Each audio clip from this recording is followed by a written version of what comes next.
So we have our data, we've targeted a specific folder within a SharePoint site, and because it is a SharePoint location, when we publish our report to the cloud, the imported data within our report will automatically be synchronized with the SharePoint data approximately once per hour. So let's just put together a very basic report. So let's now look at our refresh options. At this point in time, we have targeted a specific SharePoint folder.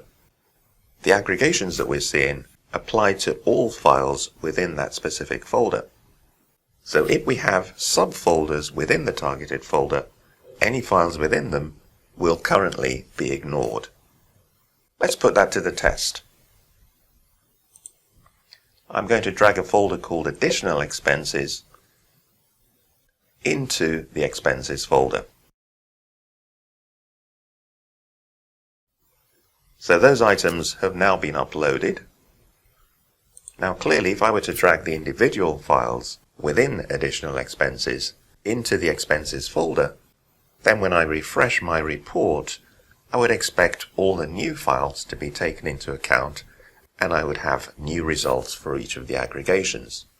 But because they're in a subfolder, when I refresh, nothing will change. So as you can see, we've gone into the folder and there are no new files within the folder.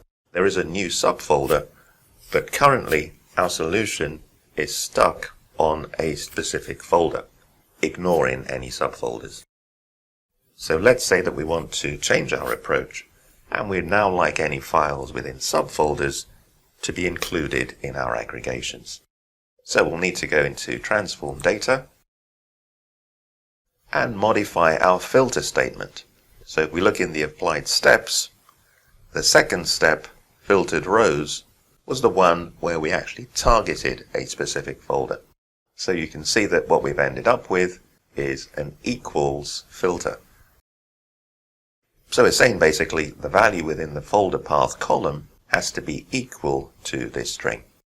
So all we really need to do now is to change it from equals to contains. So clearly any subfolder string will always contain the string of the parent folder as a substring.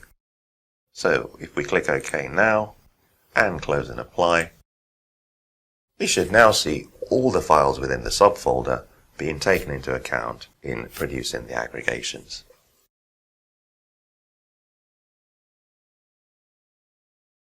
And as you can see, we now have new results for each of our aggregations.